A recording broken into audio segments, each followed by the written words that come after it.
Mes chers amis, le but d'une introduction, puisqu'il s'agit maintenant d'introduire, c'est non seulement d'introduire, mais aussi de susciter le désir, ou même exciter une bonne curiosité.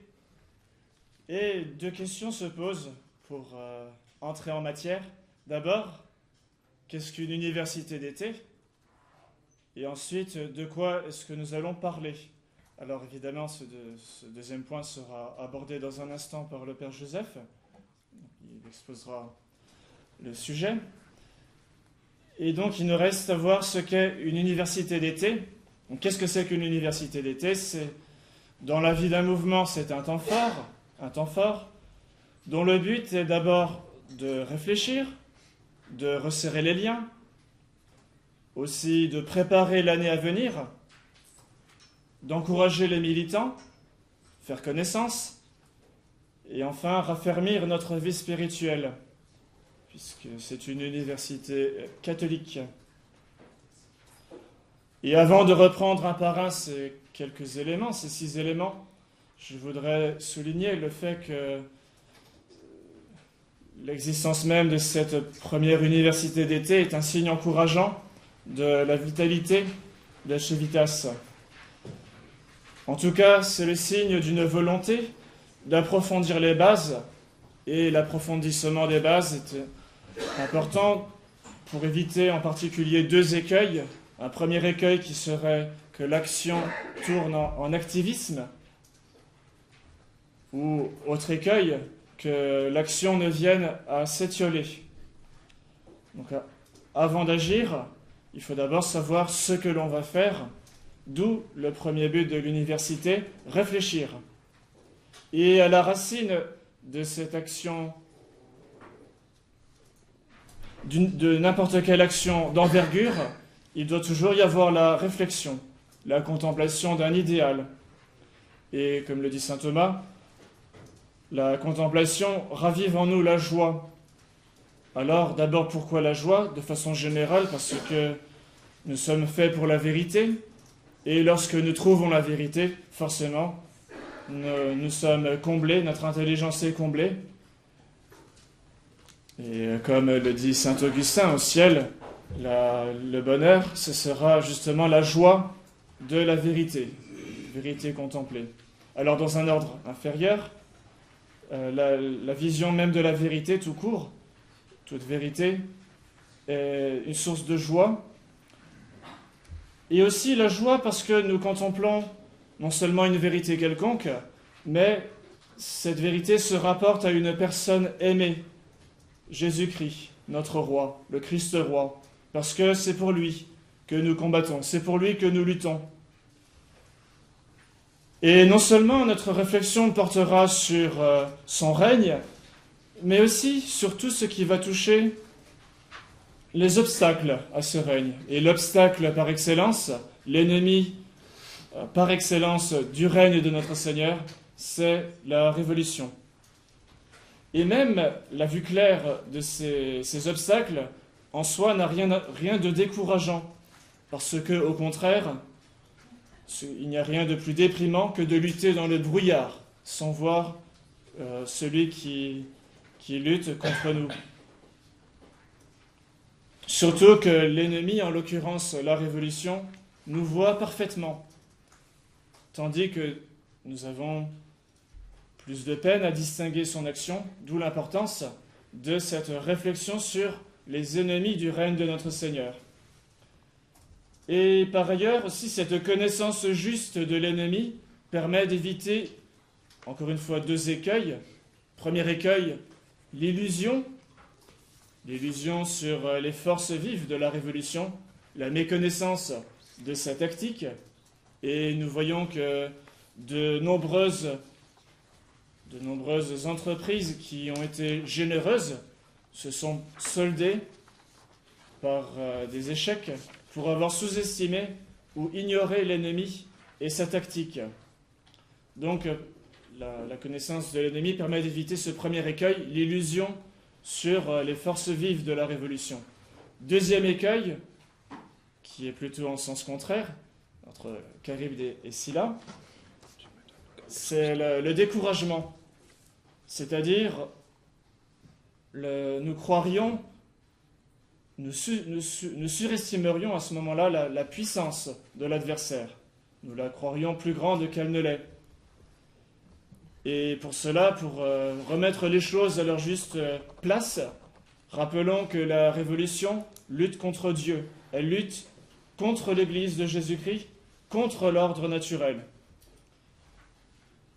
Et il est vrai que dans cette lutte, la révolution a des moyens qui peuvent nous impressionner, mais lorsque l'on combat, lorsque l'on agit en étant guidé par la prudence surnaturelle, alors nous pouvons vraiment répéter avec saint Paul, « Si Dieu est avec nous, qui est contre nous ?»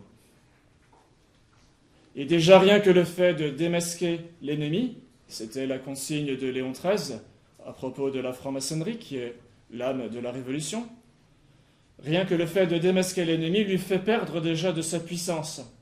Comme le dit l'abbé Lehmann, la Révolution, c'est un peu comme les oiseaux de nuit, et dès qu'on met un projecteur, tout de suite, les oiseaux de nuit sont déconcertés et aveuglés. Voilà, donc c'est le premier but de cette université d'été, réfléchir. Ensuite, nous ne menons pas chacun tout seul cette réflexion, mais au sein d'un mouvement, d'une micro-société. Et donc, nous nous réunissons aussi pour resserrer les liens entre nous. Deuxième but de cette université d'été, resserrer les liens.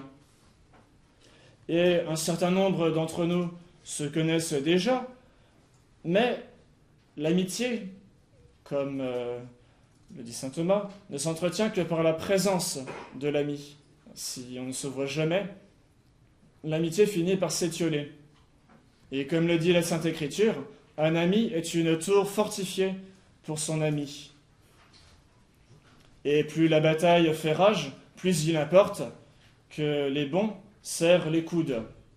Et la révolution ne craint rien tant que ce regroupement des forces contre-révolutionnaires. Dans les pays communistes, surtout dans ceux où le communisme était le plus implanté, la police dispersait systématiquement toute tentative de rassemblement, dès qu'il y avait 2 ou 3 personnes réunies. Or, ces liens se raffermissent de façon naturelle lorsque nous nous côtoyons, tout simplement. Lorsque nous avons l'occasion de pratiquer entre nous les délicatesses de la charité. Et j'espère qu'il y aura beaucoup d'occasions durant ces 3 jours. Voilà pour la deuxième finalité de cette université, resserrer les liens entre nous. Mais la formation, les liens d'unité, les liens d'amitié, tout cela n'est pas une fin en soi. Mais cela va nous permettre de mieux œuvrer au règne de notre Seigneur Jésus-Christ. Et c'est là qu'on arrive à la 3e finalité de cette université d'été, c'est-à-dire donner l'impulsion pour l'année à venir. Un peu comme dans l'ordre surnaturel, l'ordre spirituel, une retraite nous aide à repartir. Et, flash publicitaire, n'hésitez pas à refaire une retraite dès que possible. De façon analogue aussi, l'université d'été doit nous rendre courage pour les combats à mener dans la cité. Et en effet, une fois que chacun sera rentré chez soi, dans 2 jours, chacun sera happé à nouveau par une multitude de soucis, d'ordre professionnel, d'ordre familial, peut-être aussi d'ordre médical. Et donc ces obstacles, qui sont de tous les temps, peuvent accaparer tout notre temps si, évidemment, nous n'avons pas suffisamment d'impulsion pour les grandes œuvres comme celle de la restauration de la royauté de notre Seigneur. D'où l'importance donc de cette université, de ce temps fort, encore une fois, annuel, qui va nous donner, qui va au moins nous aider à trouver des motivations lorsque nous serons récupérés par les préoccupations du moment. Et ceci rejoint la 4e finalité de l'université d'été, à savoir encourager les militants. Parce que si les motivations sont importantes, elles ne suffisent pas. La motivation, ça va donner l'impulsion, l'étincelle. Après, il faut persévérer. Persévérer dans l'effort. Et c'est là que le courage est nécessaire. Et on peut dire qu'après l'ignorance, le plus grand fléau de notre époque, c'est précisément le déclin du courage. Et ceci dit, l'université d'été ne pourra pas nous donner ce courage. Là, il faut que nous nous prenions en main, chacun. C'est à chacun de poser des actes, surtout des actes de renoncement, des actes de sacrifice. Mais néanmoins, l'université d'été va fournir ce qui est au principe du courage. Le cardinal Pie, évêque de Poitiers, donc pas très loin d'ici, enfin pas maintenant mais autrefois, disait que s'il n'y avait plus de caractère aujourd'hui, c'est qu'il n'y avait plus de principes. Et si les principes sont abandonnés, c'est que la foi s'est étiolée. Aussi, l'université d'été se veut tout imprégnée de cet esprit de foi qui seul pourra vraiment retremper nos courages. Mais ce n'est pas tout d'entretenir ce qui existe déjà, c'est-à-dire resserrer les liens qui existent déjà. Toute œuvre ne vit que si elle grandit. D'où la 5e finalité, à savoir faire connaissance. Certains d'entre nous participent pour la première fois à une activité organisée par Civitas. Et nous sommes heureux de voir que Civitas rencontre un bon nombre de sympathisants. Mais le zèle des militants fait désirer que beaucoup de sympathisants puissent devenir eux aussi militants, c'est-à-dire travailler de façon plus effective encore au règne de notre Seigneur Jésus-Christ dans la cité. Donc c'est là aussi le rôle de cette université d'été, faire de nouveaux amis. Et un des fondements de l'amitié, c'est la communication d'un même idéal. Lorsque cet idéal est déjà présent, il n'y a plus après qu'à faire connaissance entre ceux qui ont ce même idéal. Il y aura donc de nombreuses occasions de faire connaissance durant ces 3 jours. Pour terminer, je rappellerai que le terme de civitas en latin veut dire cité. Et comme le dit le psalmiste, si Dieu ne construit pas la cité, c'est en vain que travaillent les bâtisseurs. Si Dieu ne garde pas la cité, c'est en pure perte que veillent ceux qui la gardent. On peut travailler tout ce qu'on veut, autant qu'on veut. Si le bon Dieu n'est pas là pour nous soutenir, tout cela est en pure perte. Parce que la restauration de la ruité de notre Seigneur dans la cité est évidemment une visée surnaturelle qui s'accomplit dans la cité naturelle, bien sûr. Donc, le dernier but de cette université d'été est de mettre en relief cette nécessité de Dieu, cette nécessité de sa grâce dans le combat. C'est pour cela que plusieurs prêtres sont présents ici, parmi vous. Ils sont là pour vous rappeler, justement, toutes ces vérités. Ils sont là aussi pour mettre à votre portée, à votre disposition, les sacrements, qui sont les grands moyens, les grands canaux de la grâce. Je rappellerai aussi ce que disait sainte Jeanne d'Arc, qui ne voulait pas que ses soldats ne partent en campagne avant de s'être confessés. Ce qu'elle disait, c'est que ce sont les péchés qui font perdre les batailles. Alors ça, c'est une affaire entre Dieu et nous. C'est pour cela que les prêtres sont là, en particulier pour le sacrement de pénitence. Au début du 8e siècle, l'islam vainqueur en Orient s'élance à la conquête de l'Occident. L'Espagne, ravagée par l'arianisme, tombe comme un fruit mûr en un temps record.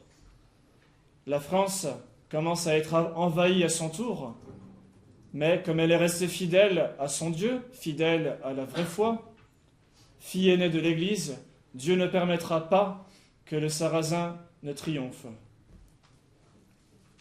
Charles Martel défait les musulmans, près d'ici, à Vouillers, non loin de Poitiers, et les refoule aux frontières.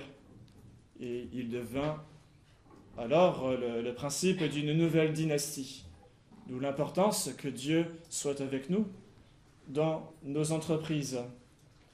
Alors, bien chers amis, au nom des autres prêtres ici présents, je vous encourage très vivement à profiter des sacrements que les prêtres mettent à votre disposition. Et alors, mais alors seulement, nous pourrons redire avec Sainte Jeanne d'Arc, en nom Dieu, les hommes d'armes batailleront et Dieu donnera la victoire.